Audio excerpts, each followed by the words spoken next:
புரட்சி தலைவர் எம்ஜிஆர், புரட்சி தலைவி அம்மாவுடைய இருவரும் தெய்வங்களுடைய ஆசியோடு இன்றைக்கு தேர்தல் பிரச்சாரம் தொடக்க பொதுக்கூட்டத்தை நாம் துவங்கி இருக்கின்றோம். இன்றைக்கு இருவரும் தலைவர்கள் இந்த இயக்கத்தை வழிநடத்தி சென்றார்கள். இன்றைக்கு தமிழக வரலாற்றிலேயே 30 ஆண்டு காலம் அனைத்து இந்திய அண்ணா திராவிட முன்னேற்ற கழகம் ஆட்சியிலே அமர்ந்திருந்த ஒரே கட்சி அனைத்து இந்திய அண்ணா திராவிட முன்னேற்ற கழக கட்சி ஒன்றுதான். பொன்மனச்செம்மல் புரட்சி தலைவர் எம்ஜிஆர் அவர்கள் சுமார் 11 ஆண்டு காலம் சிறப்பான ஆட்சியை நாட்டு மக்களுக்கு தந்தார்கள். இதே புரட்சி தலைவி அம்மா அவர்கள் 15 ஆண்டு காலம் ஆட்சி தமிழக மக்களுக்கு நல்ல பல திட்டங்களை தந்து சிறப்பான ஆட்சியை மக்களுக்கு தந்தார்கள். துரதிருஷ்டவசமாக இதே புரட்சி தலைவி மறைவுக்கு பிறகு அம்மாவுடைய அரசு 3 ஆண்டுகளுக்கு மேலாக சிறப்பான ஆட்சியை தமிழகத்திலே கொடுத்துக் கொண்டிருக்கின்றன.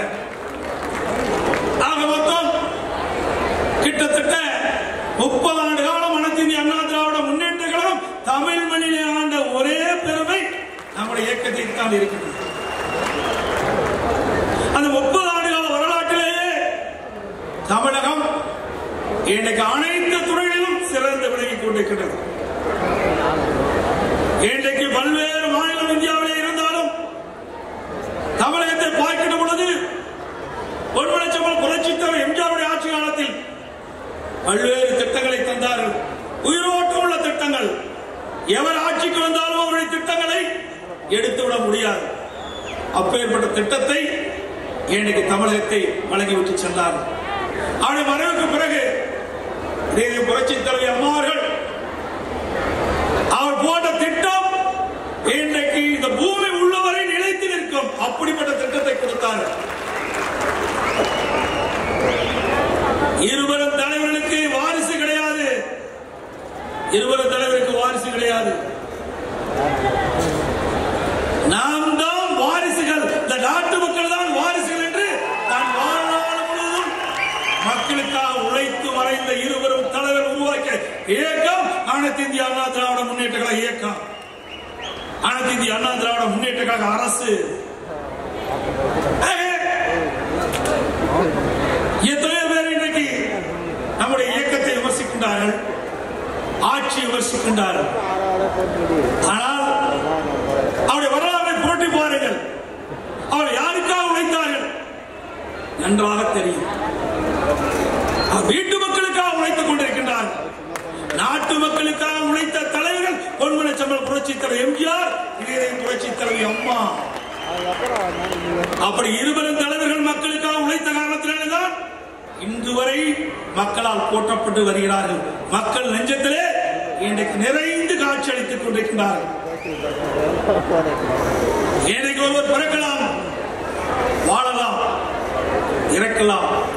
இடைப்பட்ட காலத்திலே என்ன சாதனை செய்தால் என்று பார்க்கின்ற பொழுது அந்த சாதனை தான் உயிரோட்டமுள்ள இந்த மண்ணில் வாழ்ந்து கொண்டிருக்கும். அந்த வாழ்கின்ற தலைவர்கள் பொன்மனச்செம்மல் புரட்சி தலைவர் எம்ஜிஆர், புரட்சி தலைவர் அம்மா. இன்றைக்கு பல அரசியல் கட்சி தலைவர் சொல்லுகின்றார்கள், புரட்சி தலைவர் எம்ஜிஆர் பெயரைத்தான் சொல்லிக் கொண்டிருக்கிறார்கள், உச்சரித்துக் கொண்டிருக்கிறார்கள். அப்படி என்று சொன்னால் எதிரிகள் கூட உச்சரிக்கக்கூடிய தலைவர் புரட்சி தலைவர் எம்ஜிஆர். அப்படிப்பட்ட தலைவர் உருவாக்கிய இயக்கம் அனைத்து இந்திய அண்ணா திராவிட முன்னேற்ற கழக இயக்கம். இந்த இயக்கத்தை வீழ்த்துவதுதான் வீழ்ந்து போவதை தவிர இன்றைக்கும் அனைத்து இந்திய அண்ணா திராவிட முன்னேற்ற கழகம் வீழ்ந்த வரலாறு கிடையாது. அது வரலாற்றை படைத்துக் கொண்டிருக்கின்றது. அது கட்சியிலும் சரி ஆட்சியிலும் சரி இன்றைக்கு வரலாற்றை படைத்துக் கொண்டிருக்கின்றது. எனக்கு முன்னாலே பேசிய தலைவர் குறிப்பிட்டார்கள், பொன்மனச்செம்மல் புரட்சி தலைவர் மறைவுக்கு பிறகு இந்த இயக்கம் இருக்காது என்று நினைத்தார்கள். இந்த இயக்கத்தை ஒன்று சேர்த்த பெருமை இதை புரட்சி தலைவி அம்மாவே சாரும். எத்தனை கட்சிகள் இந்தியாவிலே பிரிந்தது? கம்யூனிஸ்ட் பிரிஞ்சது, இணைந்ததா? காங்கிரஸ் பிரிந்தது, இணைந்ததா? திமுகவே பிரிந்தது, இணைந்ததா? ஆனால் பிரிந்த இயக்கத்தை ஒன்றாக சேர்த்த பெருமை மாண்பு அம்மாவை சாரும். இன்றைக்கு அனைத்து இந்திய அண்ணா திராவிட முன்னேற்ற கழகம் தொண்டர்கள் நிறைந்த இயக்கம், உழைப்பாளிகள் நிறைந்த இயக்கம், உழைக்கின்ற வர்க்கம் நிறைந்த இயக்கம். இயக்கம் அனைத்து இந்திய அண்ணா திராவிட முன்னேற்ற இன்றைக்கு 1.5 கோடி தொண்டர்கள் நிறைந்த இயக்கம் தமிழ்நாட்டிலே அனைத்து இந்திய அண்ணா திராவிட முன்னேற்ற இயக்கம் தான்.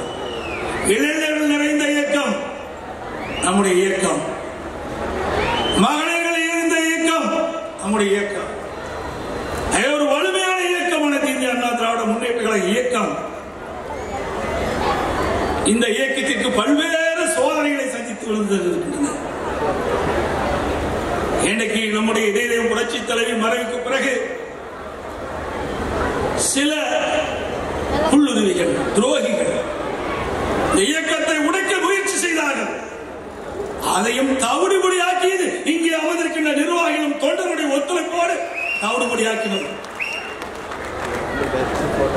இன்னும் சொல்ல போனா இந்த இயக்கம் ஒன்றாகப்பட்டது. இன்றைக்குமே தொண்டர் நிறைந்த இயக்கத்தை எவராலும் வெல்ல முடியாத சக்தியை இருவரு தலைவர் நமக்கு கொடுத்து விட்டு சென்றிருக்கிறார். எனக்கு முன்னாலே அண்ணன் குறிப்பிட்டார், ஒற்றுமை ஒற்றுமை ஒற்றுமை ஒற்றுமை ஒன்றுதான் வெற்றி, உழைப்பு ஒன்றுதான் வெற்றி. இரண்டையும் நாம் தலைமை சிறை கொண்டு பணியாற்றினால் எதையும் வெல்லலாம். அந்த வெல்லக்கூடிய சக்தி அனைத்து இந்திய அண்ணா திராவிட முன்னேற்ற கழகத்தில் தொண்டனுக்கு நிர்வாகிக்கு இருக்கின்றது. அதை நாம் முழுமையாக பயன்படுத்திக் கொள்ள வேண்டும். அதைத்தான் எனக்கு முன்னாலே பேசிய நம்முடைய தலைமை கழக நிர்வாகிகள் அற்புதமாக சொன்னார்கள். இன்றைக்கும் இந்தியாவிலேயே தொண்டன் முதலமைச்சராகக்கூடிய ஒரே கட்சி அனைத்து இந்திய அண்ணா திராவிட முன்னேற்ற கழக கட்சி தான். இன்றைக்கு எடப்பாடி பழனிசாமி இருக்கலாம், மாண்புமிகு ஓபிஎஸ் இருக்கலாம், நாளைக்கு நீங்கள் முதலமைச்சராக வரலாம். நீங்க என் முன் அமர்ந்திருக்கின்றீர்களே, இன்னும் தமிழகத்தில் எத்தனையோ மூளை முடுக்கிருக்கின்றார்களே கட்சியுடைய நிர்வாகிகள், தொண்டர்கள், சட்டமன்ற உறுப்பினராகலாம், நாடாளுமன்ற உறுப்பினராகலாம், அமைச்சராகலாம், ஏன் முதலமைச்சராவதற்கு கூட வாய்ப்புள்ள ஒரே இயக்கம் அனைத்து இந்திய அண்ணா திராவிட முன்னேற்ற இயக்கம். அப்படி ஜனநாயக முறைப்படி இயங்குகின்ற ஒரே இயக்கம் இந்தியாவிலேயே அனைத்து இந்திய அண்ணா திராவிட முன்னேற்ற இயக்கம் ஒன்று என்பதை பெருமையுடன் சொல்லிக்கொள்ள கடமைப்பட்டிருக்கின்றேன். இந்த இயக்கத்தில் தொண்டனாக இருப்பதே பெருமை. இந்த இயக்கத்தில் தொண்டனாக இருப்பதே பெருமை. தொண்டனுக்கும் மதிப்பு கொடுக்கக்கூடிய ஒரே இயக்கம் அனைத்து இந்திய அண்ணா திராவிட முன்னேற்ற இயக்கம். மேலே வீட்டுக்கிட்டவர்கள் என்ன தொழிலதிபர்களா, விட்டா மராஸ்தார்களா?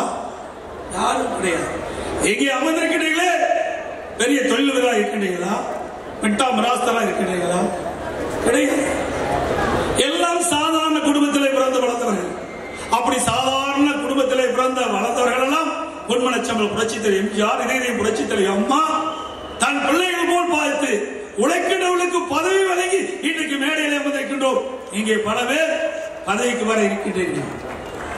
அதே அப்படிப்பட்ட அற்புதமான இயக்கத்தில் நாம் பணியாற்றிக் கொண்டிருப்பது அனைவருக்கும் பெருமை என்பதை நான் பெருமையோடு சொல்லிக்கொள்ள கடமைப்பட்டிருக்கின்றேன்.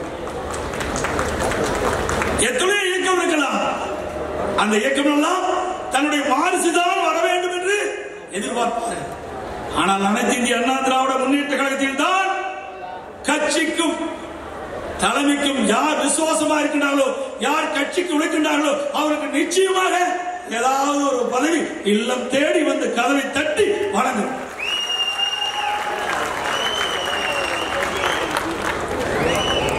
இன்றைக்கு வேண்டும் என்றே திரு ஸ்டாலின் ஊர் பூரா சுத்தி பேசிட்டு இருக்காரு. என்ன பேசிட்டு இருக்காரு? இந்த ஆட்சியில ஒண்ணுமே நடக்கல, இந்த ஆட்சியில ஒண்ணுமே நடக்கல.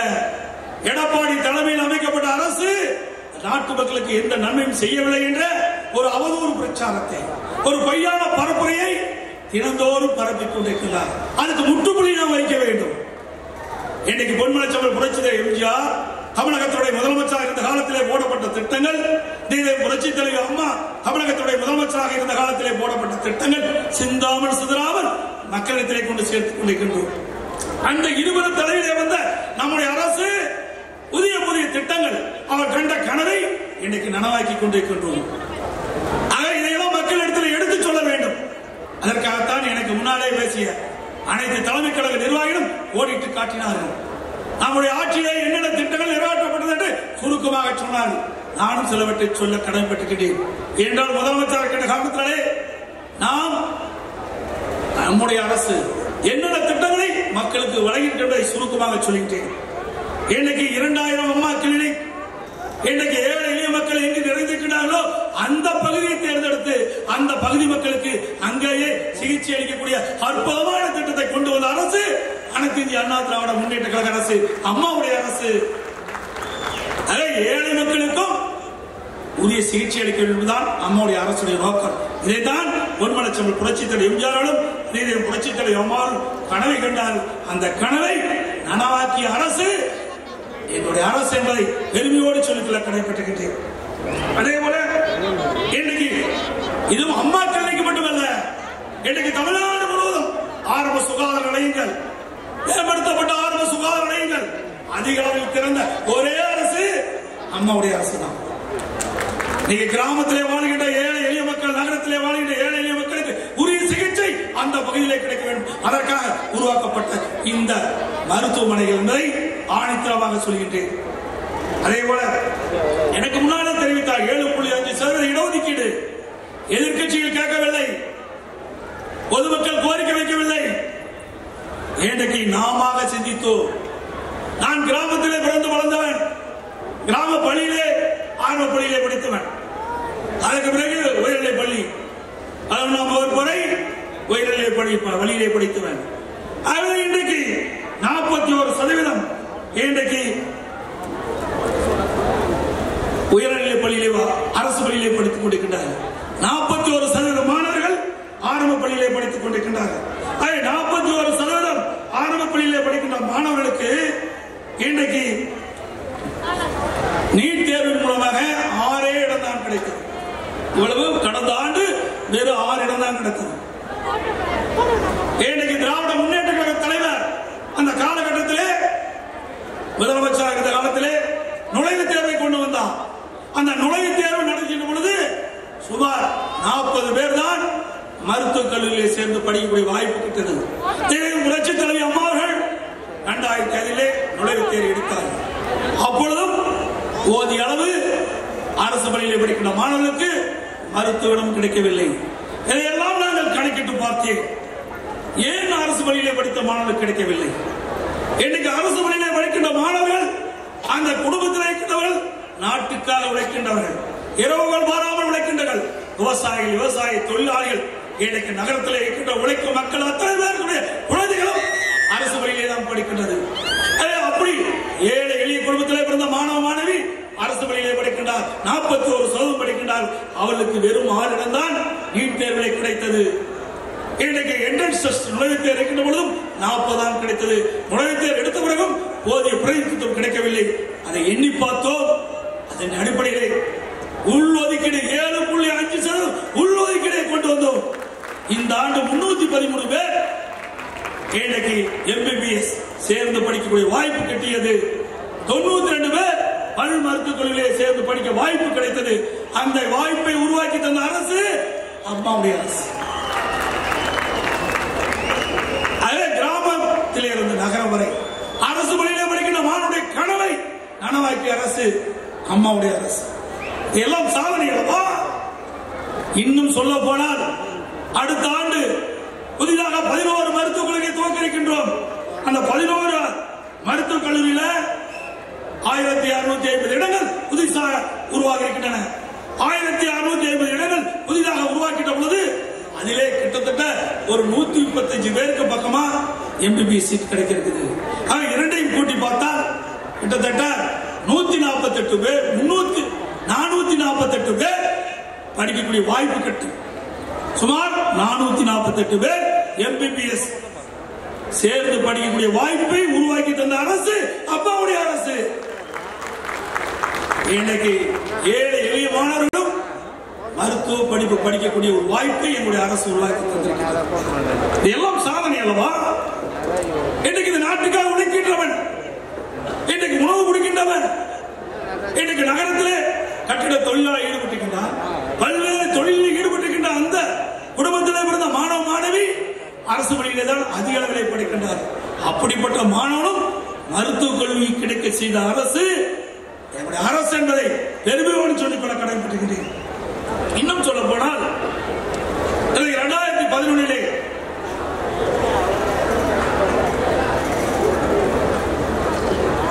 இன்னைக்கு மாண்பு இதய புரட்சித் தலைவர் அம்மாவில் தமிழகத்துடைய முதலமைச்சராக பொறுப்பேற்கின்ற பொழுது 1945 இடங்கள் தான் இன்றைக்கு அரசின் சார்பாக இன்றைக்கு மருத்துவ பள்ளியில் சேர்ந்து படிக்கக்கூடிய நிலை இருந்தது.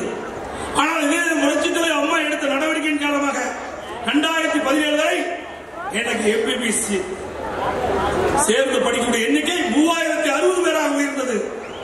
அதுக்கு பிறகு அம்மா மறைவுக்கு பிறகு உங்களுடைய அன்பாலும் ஆசியாலும் இங்க இருக்கின்ற நம்முடைய தலைமை கழக நிர்வாகிகள் சட்டமன்ற உறுப்பினருடைய ஆதரவால் நான் முதலமைச்சராக தேர்ந்தெடுக்கப்பட்ட பிறகு கூடுதலாக 590 இடங்கள் உருவாக்கப்பட்டன. 590 இடங்கள் உருவாக்கப்பட்டன. அதற்கு பிறகு இப்பொழுது 1650 எவ்வளவு இடங்களை புதிதாக தோற்றுவித்து தமிழகத்திலே உரிய முறையிலே சிகிச்சை அளிக்கக்கூடிய ஒரு முதல் மாநிலமாக இந்தியாவிலே திகழும் என்பதை இந்த நேரத்தில் தெரிவித்து வருகின்றேன்.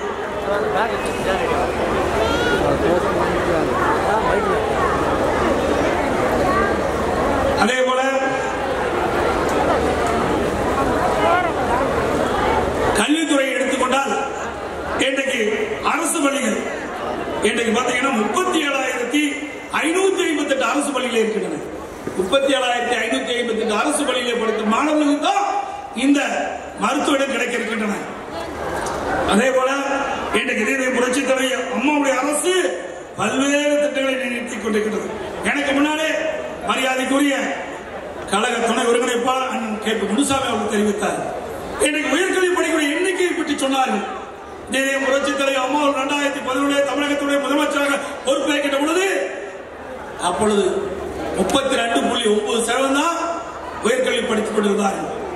இதே புரட்சித் தலைவர் அம்மாவுடைய அரசு அம்மா முதலமைச்சராக இருந்த காலத்திலிருந்து இன்று வரை இன்றைக்கு உயர்கல்வியை தனி கவனம் செலுத்திய காரணத்தினால் இன்றைக்கு புதிதாக அரசு கலைக்கல்லூரியை உருவாக்கி தந்தோம். இன்றைக்கு மருத்துவக் கல்லூரி உருவாக்கி தந்திருக்கின்றோம். சட்டக்கல்லூரி உருவாக்கி தந்திருக்கின்றோம். இன்றைக்கு பாலிடெக்னிக் கல்லூரி உருவாக்கி தந்திருக்கிறோம். ஐடி கல்லூரி உருவாக்கி தந்திருக்கிறோம். இப்படி பல கல்லூரிகளை உருவாக்கி தந்த விளைவு 149 பேர் இன்றைக்கு படிக்கக்கூடிய நிலை உருவாக்கி இந்தியாவிலேயே உயர்கல்வி படிப்பதில் முதல் மாநிலம் தமிழ்நாடு. அந்த சாதனையும் நம்ம அரசு தான் நிகழ்த்திருக்கின்றது. அதே போல நீங்க பொதுப்பணித்துறை பற்றி சொன்னார், குடிமராமத்து திட்டத்தை சொன்னாங்க. இது ஒரு கனவு திட்டம். இன்றைக்கு நீர் ஆதாரம் என்பது மிக மிக முக்கியம். இன்றைக்கு நம்ம தமிழகத்தை பொறுத்த வரைக்கும் நீருக்கு அண்டை மாநிலத்தை நம்பியிருக்கின்றன. அந்த நிலையை மாற்ற வேண்டும். அதற்காக பருவகாலங்களில் பெய்கின்ற மழைநீர் முழுவதும் சேமித்து வைக்க வேண்டும். அதற்காக குடிமராமத்து திட்டம் என்ற அற்புதமான திட்டத்தை தமிழகத்திலே அறிமுகப்படுத்தினோம். இன்றைக்கு 6211 ஏரிகள் இன்றைக்கு இந்த திட்டத்தில் எடுத்திருக்கிறோம் பொதுப்பணித்துறையின் சார்பாக. இதற்காக ஒதுக்கப்பட்ட நிதி சுமார் 1418 கோடி ரூபாய் ஒதுக்கீடு செஞ்சு அந்த பணிகள் நடைபெற்றுக் கொண்டிருக்கின்றன. இன்றைக்கு இதுவரை 5543 பணிகள் நிறைவேற்றன. எஞ்சிய பணிகள் நடைபெற்றுக் கொண்டிருக்கின்றன. இப்படி ஏரிகள், குளங்கள், குட்டைகள், ஊரணிகள் அனைத்தும் இன்றைக்கு தூர்வாரிய காரணத்தினால் இப்பொழுது பெய்த மழையின் காரணமாக தமிழகம் முழுவதும் பல ஏரிகள் நிரம்பி வழியக்கூடிய காட்சி நாம் பார்த்துக் கொண்டிருக்கிறோம். ஊராட்சி ஒன்றியத்தின் மூலமாக ஏரிகளை நாம் சீரமைத்திருக்கின்றோம். அதுவும் இன்றைக்கு மழை காலங்களில் அந்த நீர் நிரம்பி காட்சி அளிக்கின்றன. அதோடு நதியின் குறுக்கே தடுப்பணை, ஓடையின் குறுக்கே தடுப்பணை, பெய்கின்ற மழையில் ஒரு சொட்டு நீர் கூட வீணாக பாதுகாக்க வேண்டும் என்பதற்காக இன்னைக்கு அம்மாவுடைய அரசு எடுத்த நடவடிக்கையின் காரணமாக சென்னை சுற்றியுள்ள தடுப்பணைகளை போய் பாருங்கள். தண்ணீர் நிரம்பி வழிந்து கொண்டிருக்கின்றது. எல்லா தொலைக்காட்சியிலும் காண்பித்துக் கொண்டிருக்கின்றனர். இது மட்டுமல்ல, தமிழகம் முழுவதும் தடுப்பணைகளை கட்டியிருக்கின்றோம். இதற்காக சுமார் 900 கோடி ரூபாய் நாம் நிதி ஒதுக்கீடு செஞ்சு பணிகள் மேற்கொள்ளப்பட்டு வருகின்றன. இப்படிப்பட்ட சாதனை மேல் சாதனை படைத்து நீர் மேலாண்மையிலேயே இன்னைக்கு தமிழகம் முதன்மை இடத்தை வைத்துக் கொண்டிருக்கின்றது. ஒரு மனிதனுக்கு உயிர் எப்படியோ அதுபோல் விவசாயிக்கும் குடிநீருக்கும் நீர் முதன்மையாக விளைகின்றது. அந்த நீரை பாதுகாத்து சேமித்து கோடை காலத்தில் நிலத்தடி நீரை உயரச் செய்து ஏழை பெருமக்களுக்கு தேவை நீர் கிடைக்க செய்கின்றோம். குடிப்பதற்கு தேவையான நீரை கொடுக்கின்றோம். அது எங்களுடைய கனவு. கனவு திட்டம், அந்த திட்டத்தையும் நிறைவேற்றி வெற்றிகள் அரசு அம்மாவுடைய அரசு. இன்னைக்கு சென்னையிலே சென்னை மாநகருக்கு வழங்கக்கூடிய ஏரிகள் 4 நிரம்பிக் கொண்டிருக்கின்றன. கிட்டத்தட்ட 93% ஏரி நிரம்பி காட்சியளிக்கிறது. சென்னை மாநகர மக்களுக்கு தங்குதடை இல்லாமல் ஓராண்டுக்கு தண்ணீர் கொடுக்க முடியும். ஒரு ஆண்டு முழுவதும் தண்ணீர் கொடுக்கக்கூடிய அளவிற்கு அந்த 4 ஏரிகளிலும் இன்றைக்கு நீர் நிரம்பிக்கிற காட்சி இருக்கிறது. சுமார் 67 ஆண்டு காலமாக சென்னை மாநகர மக்களுக்கு புதிய குடிநீர் திட்டத்தை அமல்படுத்தவில்லை. அம்மா எண்ணத்திலே தோன்றியது. இன்றைக்கு கண்ணன் கோட்டை அந்த நீர்த்தேக்கம் கட்டி முடிக்கப்பட்டு இன்றைக்கு அண்மையிலே மத்திய உள்துறை அமைச்சர் அமித்ஷா திறந்து வைத்து சென்றிருக்கிறார். அதிலே இன்றைக்கு 0.6 TMC தண்ணி தேங்கி வைக்கப்பட்டது. இதெல்லாம் அம்மாவுடைய அரசு செய்த சாதனை. சென்னை மாநகர மக்களுக்கு ஏராளமான திட்டங்களை வாரி வழங்கி இருக்கின்றோம். அதை இன்னைக்கு சொல்லிக்கொண்டே இருக்கிறோம். அவ்வளவு திட்டங்கள். சென்னை சீர்மிகு திட்டம் ஸ்மார்ட் சிட்டி மத்திய மாநில அரசோடு நிறைவேற்றப்படுகிறது. 1000 கோடியில அந்த திட்டத்தை நிறைவேற்றிக் கொண்டிருக்கிறோம். இங்கே மட்டுமல்ல, இன்னைக்கு தமிழகம் முழுவதும் இருக்கின்ற பல்வேறு மாநகராட்சி நகராட்சியில் இந்த திட்டத்தை நாங்கள் நடைமுறைப்படுத்திக் கொண்டிருக்கிறோம். இந்த திட்டத்தின் வாயிலாக புதிய புதிய திட்டங்கள் அங்கே கொடுத்துக் கொண்டிருக்கின்றோம். சாலை வசதி, கழிவுநீர் அகற்ற வசதி, தெருவிளக்க வசதி, இப்படி பல்வேறு அடிப்படைகளை அந்த திட்டத்தின் மூலமாக எடுத்து மக்களுக்கு வழங்கிக் கொண்டிருக்கின்ற அரசு அம்மாவுடைய அரசு என்பதை நேரத்தில் தெரிவித்து வருகின்றேன். சென்னையை பொறுத்தவரையில் இன்றைக்கு பூங்கா மேம்பாட்டு திட்டம், நீர்நிலைகள் சீரமைத்தல் திட்டம், பாலங்கள் இன்றைக்கு கட்டி கொடுத்திருக்கிறோம். சாலைகள் சீரமைக்கின்ற திட்டம், வெள்ள நீர் தடுப்பு பணிகள் இன்றைக்கு அம்மாவுடைய அரசு எடுத்துக் கொண்டிருக்கிறது. 440 கோடி ரூபாயில 196 கிலோமீட்டர் நீளத்திற்கு மழைநீர் வடிகால், இணைப்பு கால்வாயில், பழுதடைந்த கால்வாய்களை பழுது பார்த்தல் அதையும் நாங்கள் நிறைவேற்றிக் கொண்டிருக்கின்றோம். அது மட்டுமில்லாமல் சென்னை மாநகராட்சி விரிவாக்கப்பட்ட பகுதியில் ஒருங்கிணைந்த மழைநீர் வடிகால் கட்டும் பணி 1380 கோடி ரூபாயில 406 கிலோமீட்டர் அந்த பணியும் நாங்கள் கட்டி முடிக்கப்பட்டிருக்கிறோம். அதோட இன்றைக்கு 3200 கோடி ரூபாய் மதிப்பீட்டில் பசுத்தலையாறு வடிகால் பகுதியில் 769 கிலோமீட்டர் நீளத்திற்கு ஒருங்கிணைந்த மழைநீர் வடிகால் அமைக்க ஆசிய வளர்ச்சி வங்கியின் இதுடன் மேற்கொள்ள ஒப்பந்த புள்ளிகள் பெறப்பட்டு பணிகள் விரைவில் மேற்கொள்ளப்பட்டன. அதை சென்னை மாநகராட்சியில் இருக்கிற மக்கள் இன்றைக்கு புயல் வெள்ளத்தால் இன்றைக்கு வீதிகளை தண்ணீர் தேங்கி பாதிக்கப்படுகிறார்கள். அப்படி பாதிக்கப்பட்ட பகுதியை கண்டறிந்து அதை இன்றைக்கு நிவர்த்தி செய்கின்ற பணிகளை மேற்கொண்டு அந்த பணியும் நாங்கள் செய்து கொண்டிருக்கிறோம். இன்றைக்கு சென்னை மாநகரத்தில் சுமார் 3000க்கும் மேற்பட்ட இடங்களிலே சாலைகளை தண்ணீர் தேங்கி இருந்தன.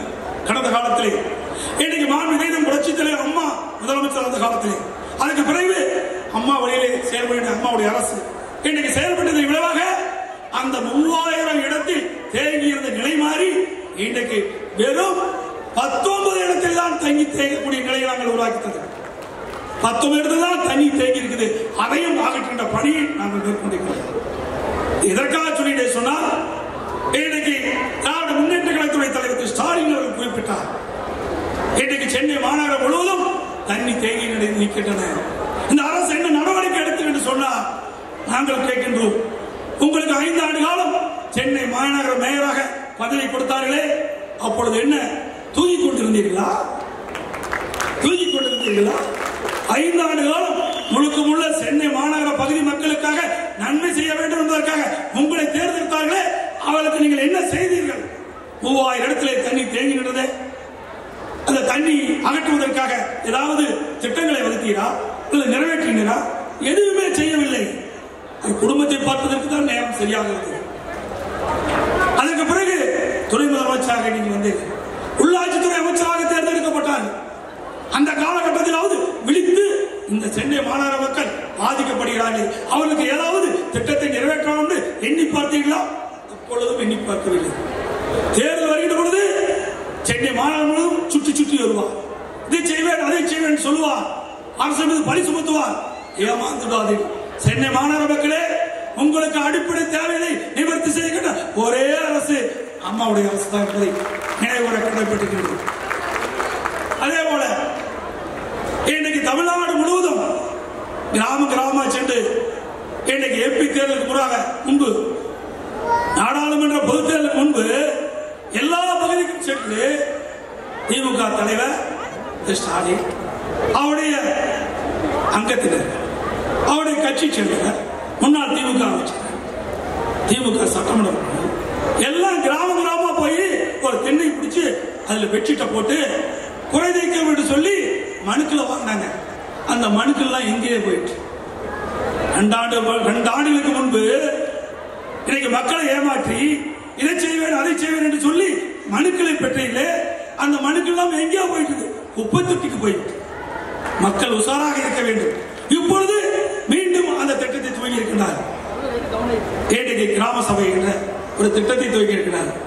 அரசு நிகழ்த்துகின்ற அந்த திட்டத்தை இவர்கள் மறைமுகமாக அதை பயன்படுத்தி, பெயரை பயன்படுத்தி கிராம கிராமமாக போய் மக்கள்கிட்ட மனு வாங்கி மக்களுடைய குறை தீர்க்கிறாங்க. ஏற்கனவே வாங்கின மனுக்கே குறை தீர்க்க முடியலையே, அந்த மனு எங்க போச்சு? 2 ஆண்டுக்கு முன்பு நீ மனு வாங்கினிய, யார் ஆட்சியில் இருக்கிற மக்களை திசை திருப்பி மக்களிடத்தில் கவர்ச்சிகரமான திட்டத்தை அறிமுகப்படுத்தி இன்னைக்கு வாக்குகளை பெற்று நாடாளுமன்றத்தில் வெற்றி பெற்றீர்கள். இப்பொழுது நடக்காது. அது மட்டுமல்ல, அவருடைய தேர்தல் அறிக்கையை பாருங்கள். 5 சவரனுக்கு குறைவாக இன்னைக்கு நகை அடமான வைத்தார். கூட்டுறவு சங்கத்தில் வைத்தாலும் சரி, தேசியமயமாக்கப்பட்ட வங்கியில் வைத்தாலும் சரி, தனியார் வங்கியில் வைத்தாலும் அந்த கடன் தள்ளுபடி செய்யப்படும். அந்த கடனுக்கு உண்டான தொகை அரசு செலுத்தும் என்று வாக்குறுதி கொடுத்தார் இதே திமுக தலைவர் ஸ்டாலின். அது மட்டுமல்ல, விவசாய கடனை தள்ளுபடி செய்வார் என்று சொன்னார். வெற்றி பெற்றீர்களோ? இதுக்காக குரல் கொடுத்தீங்களா? மத்தியில நாடாளுமன்ற வந்தீங்களா? நாடாளுமன்ற தேர்தலுக்கு பிறகு நாங்கள் கொடுக்கப்பட்ட வாக்குறுதியை நிறைவேற்றுகின்ற விதமாக ஏதாவது செய்தீர்களா? மத்திய நிதி ஆதாரத்தை பெற்று தந்தீர்களா? இன்னைக்கு அத்தனை பேர் இன்னைக்கு திராவிட முன்னேற்ற கழகத்தை சேர்ந்த வெற்றி பெற்றிருக்கிறார்கள். உங்கள் கூட்டணி கட்சி சேர்ந்த வெற்றி பெற்றிருக்கிறார்கள். மத்தியில் என்ன செய்து கொண்டிருக்கிறீர்கள்? நீங்கள் கொடுக்கப்பட்ட வாக்குறுதியை நம்பித்தானே மக்கள் உங்களுக்கு வாக்களித்தார்கள். அதனால்தான் நீங்கள் வெற்றி பெற்றீர்கள். ஆக மக்களை பற்றி கவலை இல்லை. இப்பொழுது வருகின்ற தேர்தலிலும் ஏராளமான வாக்குறுதிகளை அள்ளி விசுவார்கள், தாராளமாக கொடுப்பார்கள். ஏன்னா செய்ய மாட்டாங்க. வாக்குறுதி சொல்வதற்கு எளிது, அதை நிறைவேற்ற முடியாது. நிறைவேற்ற முடியாத கவர்ச்சிகரமான வாக்குறுதிகளை அள்ளி கொடுத்து இன்றைக்கு மக்களிடத்தில் தவறான பரப்புரை செய்து இன்றைக்கு வாக்குகளை பெற்றுத்தான் நாடாளுமன்ற தேர்தலில் வெற்றி பெற்றார்கள். அதற்கு பிறகு இடைத்தேர்தல் வந்தது. நாங்குநேரி, விக்கிரவாண்டியில் திராவிட முன்னேற்ற கழகத்தை சேர்ந்தவர் அங்கே இறந்தார். அந்த இடத்திலே இடைத்தேர்தல். நாங்குநேரியிலே காங்கிரஸ் கட்சியை சேர்ந்த வஸ்துவார் நாடாளுமன்ற தேர்தலில் போட்டியிட்ட காலத்தால் அந்த இடம் காலியாயிற்று. விக்கிரவாண்டி, நாங்குநேரி 2 இடைத்தேர்தலும் மிகப்பெரிய வெற்றி பெற்ற அரசு கட்சி அனைத்து அண்ணா திராவிட கட்சி. இன்னைக்கு 46 வாக்கு வித்தியாசத்திலே விக்கிரவாண்டியில் வெற்றி பெற்றோம். நாங்குநேரியிலே 34,000 வாக்கு வித்தியாசத்தில் வெற்றி பெற்றோம். மிகப்பெரிய வெற்றி பெற்று அசுர பலத்தோடு இன்றைக்கு அனைத்து இந்திய அண்ணா திராவிட முன்னேற்ற கழகம் இருக்கின்றது. இன்றைக்கு நாடாளுமன்ற தேர்தல், சட்டமன்ற தேர்தல் பிரித்து பார்த்து மக்கள் வாக்களிக்கின்றார்கள். எனவே வருகின்ற தேர்தலிலும் மிகச் சிறப்பான வெற்றியை நாம் பெற முடியும் என்பதை நேரத்தில் சுட்டிக்காட்ட விளைகின்றேன். அது மட்டுமல்ல, எனக்கு முன்னாலே சொன்னார் மரியாதைக்குரிய வரவேற்புரை நிகழ்ச்சி அண்ணன் ஜெயக்குமார். விருதுகள் துறை வாரியாக விருதுகளை பெற்றிருக்கின்றோம். நீர் மேலாண்மையிலே விருதுகளை பெற்றுக்கின்றோம். மின்சாரத்துறையிலே விருதுகளை பெற்றுக்கின்றோம். போக்குவரத்து துறையிலே தேசிய விருதுகளை பெற்றுக்கின்றோம். வேட்கடையிலே தேசிய விருதுகளை பெற்றுக்கின்றோம். உறுப்பு மாற்று அறுவை சிகிச்சை நாம் தொடர்ந்து விருதுகளை பெற்றுக்கின்றோம். அதே போல இன்னைக்கு வேளாண் உணவு தானிய உற்பத்தியில வேளாண் துறையில கிஷ் கருவான் விருது தொடர்ந்து பெற்றுக் கொண்டிருக்கின்றோம். ஆக இன்னைக்கு அம்மாவுடைய அரசு சிறப்பான திட்டங்களை நிறைவேற்றி தேசிய விருதுகளை இன்றைக்கு இந்தியாவிலே அதிக தேசிய விருதுகளை பெற்ற முதல் மாநிலம் என்ற பெருமையை நாம் பெற்றுக் கொண்டிருக்கிறோம். இன்னைக்கு நாம் ஆட்சி கொண்டிருப்பது கடுமையான வறட்சி நாம் சந்தித்தோம். அதையும் நாம் தீர்த்து வைத்தோம். அதுக்கு பிறகு புயல், அந்த புயலில் சூறாவளி சுற்றுப்பயணம் செய்து நம்முடைய சட்டமன்ற உறுப்பினர்கள், நாடாளுமன்ற அமைச்சர்கள், கழக நிர்வாகிகள், தொண்டர்கள், உள்ளாட்சி பகுதியில் கூட்டம் சொல்லுங்கள் அத்தனை பேர் ஒன்றாக இணைந்து பணியாற்றி அதிலேயும் வெற்றி கண்டோம். புயலை விட வேகமாக பணியாற்றி அதையும் நாம் வெற்றி கொண்டோம். அதற்கு பிறகு கொரோனா வைரஸ் தொற்று, ஒருவருக்கு மற்றவருக்கு எளிதாக பரவக்கூடிய அந்த தொற்று நோய் இந்தியாவில் தமிழகத்திலும் வந்தது. அதையும் சரியான முறையில் கையாண்டதை விளைவு இந்தியாவிலே கொரோனா வைரஸ் தொற்று குறைகின்ற மாநிலம் தமிழ்நாடு என்ற பெருமை பெற்றிருக்கிறது. அண்மையிலே பாரத பிரதமர் இந்தியாவில் இருக்கின்ற அனைத்து முதலமைச்சருடைய கூட்டத்தை கூட்டினார். காணொலி காட்சி மூலமாக ஆலோசனை நடத்தினார். அப்ப பாரத பிரதமர் தெரிவித்தார், தமிழகத்திலே RT-PCR டெஸ்ட் அதிகமான எடுத்த காரணத்தாலே கொரோனா வைரஸ் பரவலை தடுத்து நிறுத்தினார்கள். அதை மற்ற மாநிலம் பின்பற்ற வேண்டும் என்று நமக்கு புகழாரம் சூட்டினார் பாரத பிரதமர். இன்றைக்கு கொரோனா வைரஸ் தொற்று இன்றைக்கு படிப்படியாக குறைத்துக் கொண்டிருக்கின்றோம். அதையும் நாம் சாதித்துக் கொண்டிருக்கிறோம். அந்த காலகட்டத்திலே ஏழை எளிய மக்கள் பாதிக்கக்கூடாது என்பதற்காக இன்றைக்கு நியாயவிலை கடையிலே மக்களுக்கு தேவையான அனைத்து அத்தியாவசிய உணவுப்பொருளும் விலையில்லாமல் கொடுத்த ஒரே அரசு 8 மாத காலமாக அம்மாவுடைய அரசு. அந்த கொரோனா வைரஸ் தொற்று ஏற்பட்ட காலகட்டத்திலே இன்றைக்கு வேலைவாய்ப்பு இல்லாத காலகட்டம். அந்த காலகட்டத்திலே மக்களுக்கு எல்லா குடும்ப அட்டைக்கும் அரிசி வாங்கின எல்லா குடும்ப அட்டைக்கும் 1000 ரூபாய் கொடுத்த அம்மாவுடைய அரசு. அதே போல போன தைப்பொங்கலுக்கும் 1000 ரூபாய் கொடுத்தோம். இப்பொழுது அரிசி வாங்கின்ற குடும்ப அட்டைதார் அனைவருக்கும் கிட்டத்தட்ட 2,06,00,000 அரிசி குடும்ப அட்டைதாருக்கு இன்னைக்கு ஒவ்வொரு குடும்ப அட்டைதாருக்கும் 2,500 ரூபாய் கொடுக்கப்படும் என்ற செய்தி சொல்லினார். முழு கரும்பு கொடுக்கிறோம், பொங்கல் தொகுப்பு கொடுக்கிறோம். ஆக பொன்மனச்சம்பளம் புரட்சி தலைவர் தெரியும், புரட்சி தலைவர் அம்மா இருவரும் தலைவர்கள் ஏழைகளை வாழ வைக்கணும் என்று எண்ணினார்கள். அதை நம்முடைய அரசு செய்து கொண்டிருக்கின்ற செய்தி இந்த நேரத்தில் தெரிவித்து வருகின்றேன். தொழிற்சாலைகள் இன்றைக்கு தமிழகம் முழுவதும் இன்றைக்கு சிறப்பாக செயல்பட்டுக் கொண்டிருக்கின்றன. இன்றைக்கு தொழிலாளர் பெருக வேண்டும், இன்றைக்கு தொழிற்சாலை இன்றைக்கு தமிழகத்தில் அதிகமாக உருவாக வேண்டுவதற்காக 2017 சென்னையிலே புரட்சி தலைவர் அம்மா தொழில் முதலீட்டாளர் மாநாட்டை நடத்தினார்கள். அம்மா தலைமையில் அங்கே தொழில் முதலீட்டு ஈர்த்தார்கள். அம்மா வழியிலே இருந்த அம்மாவுடைய அரசு 2019 ஜனவரியிலே சென்னையிலே தொழில் முதலீட்டாளர் மாநாட்டை நடத்தினோம். 304 தொழிற்சாலை வருவதற்கு புரிந்துள்ள ஒப்பந்தம் போட்டோம். சுமார் 3,05,000 கோடி தொழில் முதலீட்டு ஈர்த்தோம். இன்றைக்கு வேலைவாய்ப்பு உருவாக்கினோம். நேரடியாக 5 லட்சம் பேருக்கு வேலைவாய்ப்பு, மறைமுகமாக 5 லட்சம் பேருக்கு வாய்ப்பு, 10 லட்சம் பேருக்கு வேலைவாய்ப்பு உருவாக்குவதற்காக போடப்பட்ட திட்டம் அம்மாவுடைய அரசியல். அது மட்டுமல்ல, கொரோனா வைரஸ் தொற்று இருந்த காலகட்டத்தில் சுமார் 60,000 கோடி தமிழ்நாட்டில் தொழில் முதலீட்டு ஈர்த்திருக்கிறோம். இன்றைக்கு இந்தியாவிலேயே கொரோனா வைரஸ் தொற்று இருந்த காலகட்டத்தில் அதிகமாக முதலீட்டை ஈர்த்த மாநிலம் தமிழ்நாடு. அதையும் நாங்கள் செய்து கொடுத்தோம். படித்த பட்டமற்ற இளைஞர்களுக்கு வேலைவாய்ப்பு உருவாக்கியதில்லை நம்முடைய அரசு முனைப்போடு செயல்பட்டுக் கொண்டிருக்கிறது.